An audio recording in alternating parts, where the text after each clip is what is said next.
ما تسيبه يا اخويا يعمل لها الإشاعة، خليه يجري هو بيها. هو احنا يعني معانا حاجة زيادة علشان نجري يمين وشمال؟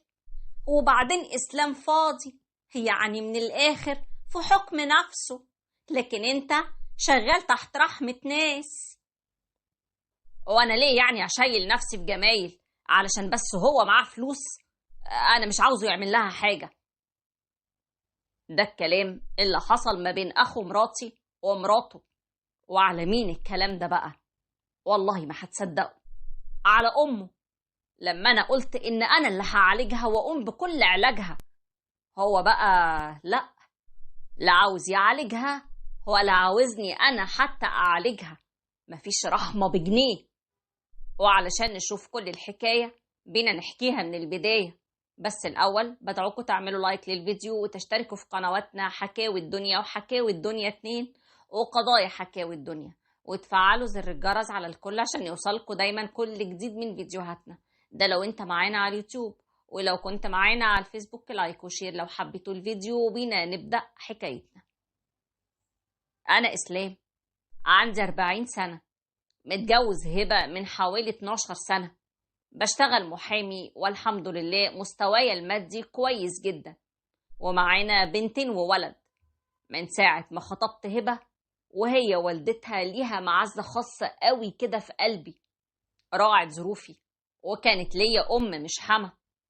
وفي يوم روحت من الشغل ولقيت هبة قاعدة بتعيط، وده اللي حصل وقتها ما بينا. مالك يا هبة؟ بتعيطي كده ليه يا حبيبتي؟ هو في ايه؟ ماما تعبانة قوي يا إسلام، وديناها المستشفى النهاردة وحجزوها، وقالوا لازم تفضل تحت الملاحظة وتعمل فحوصات. لا، ألف سلامة عليها، إن شاء الله ربنا يطمنا خير. اهدي انت بس، وإن شاء الله أنا جاي معاكي بكرة المستشفى نشوف في ايه بالظبط. حاولت أهديها على قد ما أقدر، ولما رحنا تاني يوم المستشفى كان محمود أخو هبة موجود، وساعتها قابلنا الدكتور، وده اللي حصل وقتها. طمنا يا دكتور، ايه الأخبار؟ والله يا جماعة الواضح من الفحوصات كده إن في أكياس دهنية على الكلى، والموضوع ده لازم له متابعة وفحوصات مع دكتور متخصص. إن شاء الله هنبقى نعملها. طيب يا دكتور، خير إن شاء الله. إحنا كمان بإذن الله هنعمل لها كل الفحوصات اللي انتم عاوزينها. هي هتخرج إمتى بقى؟ هي حاليا يا أستاذ تحت الملاحظة، آخر اليوم إن شاء الله همر عليها تاني، لو لقيت وضعها مستقر هكتب لها على خروج. ومحمود عرف إنها هتخرج النهاردة، ووقتها سابنا ومشي، ودخلت أنا وهبة علشان نطمن عليها، وده اللي حصل ما بينا. كده برضو يا ماما يا حبيبتي تخضينا عليكي بالشكل ده؟ هو انت اتخضيتي لوحدك ولا ايه يا هبة؟ ايه يا حاجة، انت بتشوفي غلاوتك عندنا ولا ايه؟ لا اطمني، غالية وغالية قوي كمان. ربنا يخليكم ليا يا حبايبي، انا الحمد لله كويسة، ما تقلقوش انتوا عليا يا ولاد. انت زي الفل، انت بس قلتي تتدلعي كده شوية علينا، بس ماشي يا ستي، اتدلع يا جميل براحتك، احنا راضيين. روح يا اسلام يا حبيبي، ربنا يجبر بخاطرك ويرضيك بكل اللي تتمناه. ابني يا حبيبي، انت ابني مش جوز بنتي. بصراحة يا جماعة انا مش هنكر، دعواتها ليا دايما مستجابة، بحب اسمعها بتدعيلي قوي. انا امي متوفية، فمفتقد قوي الدعوات من الناس البركة دي. فضلنا طول اليوم معها لحد ما أخدناها وروحنا، وهي ساكنة جنبنا مش بعيد. وساعتها قلت لهبة روحي انت مع ماما النهاردة يا هبة، خليكي معاها، وإن شاء الله هعدي عليكي بكرة بعد الشغل أطمن عليها. خلاص يا جماعة الموقف ده شفتوه كويس؟ تمام. الموقف ده بقى عدى عليه سنة، وهي علشان بقت كويسة محدش سأل في كلام الدكتور ولا اللي قاله، لحد ما في يوم كلمت هبة، وده اللي حصل ما بينهم. الحقيني يا هبة، الحقيني يا بنتي، أنا تعبانة قوي. مالك يا ماما، في إيه؟ أنا جايلك دلوقتي على طول. ولما راحت لها هبة كلمتني وقالت لي ماما تعبانة قوي يا إسلام، وأنا رحت لها وهاخدها وروح للدكتور. طيب يا هبة، روح انتي وأنا هخلص وأعدي عليك على طول، سواء روحتوا ولا حتى عند الدكتور هشوفك فين وأعدي عليكم. ولما رحت لهم على البيت بعد ما خلصوا الدكتور كان محمود أخوها معاهم، ولقيت حماتي حبيبتي عمالة بتعيط من التعب، مش قادرة يا عيني تستحمل. وساعتها أنا قلت لهبة ايه يا هبة الأخبار؟ الدكتور قال لكم ايه؟ قال إنها لازم تعمل أشعة بالصبغة يا إسلام. الدكتور قال كده، واحنا إن شاء الله هنعملها لها في أقرب وقت. ما أنا عارف إن شاء الله. تعالي هبة عشان عاوزك. واخدت هبة وبعتنا شوية أنا وهي عن محمود، وقلت لها من سنة كده يا هبة الدكتور قال لنا تعبها وقال المفروض نعمل ايه، واخوكي قال ساعتها هنعمل اللازم، ولا عمل اي حاجة، وهي كانت كويسة وبتتعامل، ودلوقتي بيقول نفس الكلام هنبقى نعمل لها. حلني بقى، الست جوه عمالة بتعيط ومش مستحملة الوجع، وانا مش هسيبها بالشكل ده. اعمل ايه طيب يا اسلام؟ عاوزني اعمل ايه؟ محمود من ساعة ما عرف حوار الاشاعة ده وسأل على سعرها وهو مش طايق نفسه، بيخانق دبان وشه، وهو طلع فوق لمراته واكيد مش نازل تاني. انت تاخدي فلوس وتعملي لها الاشاعة اللي مطلوبة دي وملكيش دعوة بأي حاجة تانية. طيب ومحمود هو كده مش ممكن يتضايق؟ يتضايق ليه؟ يتضايق اننا عاوزين نطمن على امه، وبعدين يعني انا ومحمود ايه مش واحد؟ ومامتك يا هبة زي امي بالظبط. بس معلش يا اسلام، انا لازم اكلم محمود واقول له علشان ما يزعلش مني.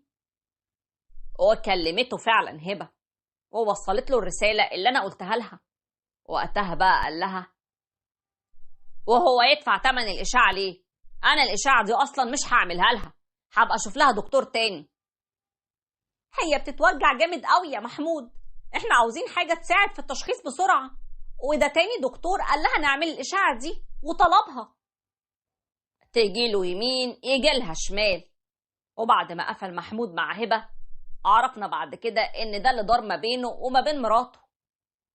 ما تسيبه يا اخويا يعمل لها الاشاعة، خليه يجري بيها، هو احنا يعني معانا حاجة زيادة علشان نجري يمين وشمال؟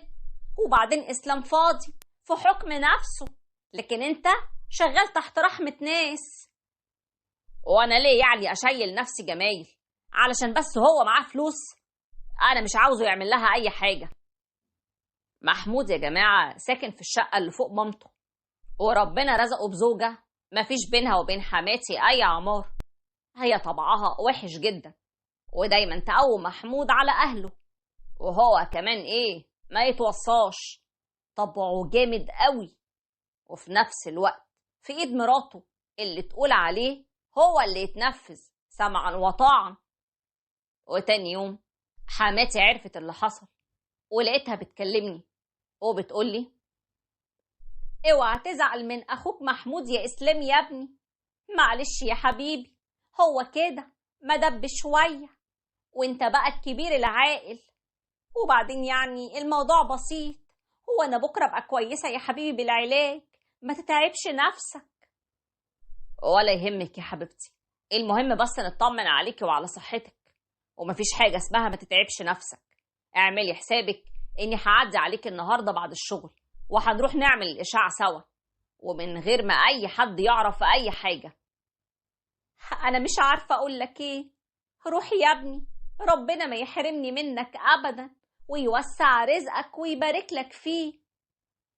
واخدتها ورحنا عملنا الاشاعة، وكانت هبة مراتي معانا، وبعدها الدكتور قال لنا للأسف يا جماعة الإهمال في الحالة خلانا مضطرين لتدخل جراحي عاجل، ولازم للأسف نشيل الكلى. هي أهملت في نفسها جامد قوي لحد ما تعبها كبر والموضوع تطور جدا لعملية. إن شاء الله هنعمل لها العملية يا دكتور وفي أقرب وقت بإذن الله. هظبط بس حالي وهتلاقيني بكلم حضرتك على طول أتفق معاك على التفاصيل. تمام، ربنا يشفيها إن شاء الله. ونزلنا وروحتهم على البيت، وآخر اليوم أنا روحت وسبت هبة مع مامتها تاخد بالها منها. وعرفت بعد كده إن محمود عرف بموضوع الإشاعة والعملية كمان، واتضايق قوي لما عرف إني دفعت لها الإشاعة وعاوز أدفع لها كمان تمن العملية. ولقيت منه مكالمة غريبة جدا، وقال لي فيها: أنا سمعت يا إسلام إنك دفعت الإشاعة بتاعت أمي، وكمان عاوز تدفع فلوس العملية. معلش بقى، عمليات مش هتتعمل. اسأل كده الدكتور عن تطور الحالة بتاعت والدتك، وانت تعرف ان الصدمة هي ان الحالة متأخرة ومش هينفع ابدا تتعمل العملية بعد كده. انا ابنها يا سيدي واضرب مصلحتها. امي ست كبيرة ومش حمل عمليات. والله معلش يا محمود، ده مش قرارك، ده قرار الدكتور. بقولك يا محمود، مش وقتك خالص، ما ينفعش الكلام ده، وما ينفعش نزايد على بعض في وقت زي ده. أنا متكفل بكل فلوس العملية وأنا راضي ومبسوط يا سيدي، ويا ريت بس نقف إيد واحدة مع بعض علشان الحاجة تقوم بالسلامة وتكون مطمنة. قفلت معاه وأنا عارف إنه متلقن الكلام ده، وعرفت بعدها إن ده اللي حصل ما بينه وما بين مراته. مش هو عامل فيها 7 برومبا و7 رجالة في بعض؟ خليه يشيل، وقف اتفرج انت بقى. خليه قاع كده من قلبه على واحدة في الآخر، رجل بره ورجل جوه. انت عايزة الناس تقول عليا ايه؟ هيقولوا ايه بس لما يلاقوه هو اللي واقف لها كده؟ يقولوا اللي يقولوه يا اخويا، ومن امتى الناس بتبطل كلام؟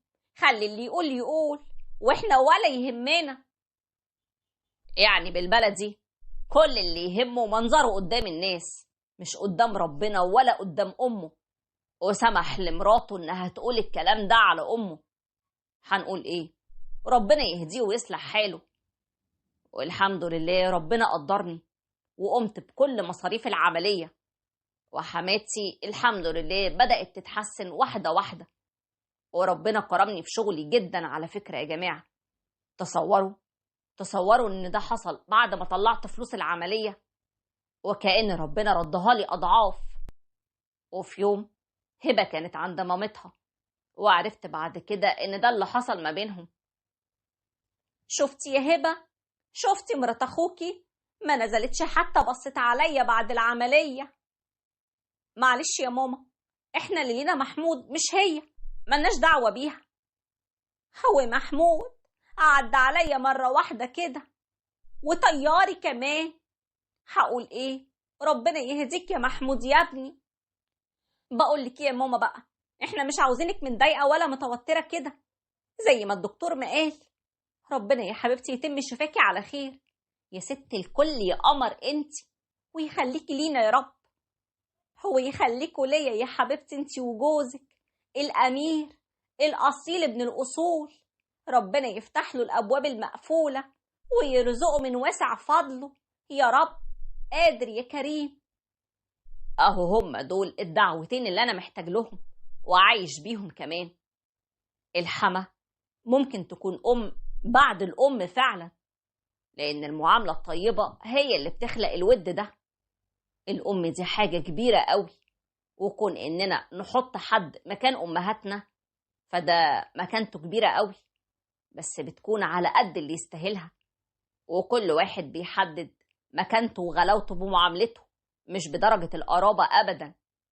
أحلى وأعظم حاجة إن ربنا يجعلك سبب في إنك تجبر الخاطر وتخفف الوجع.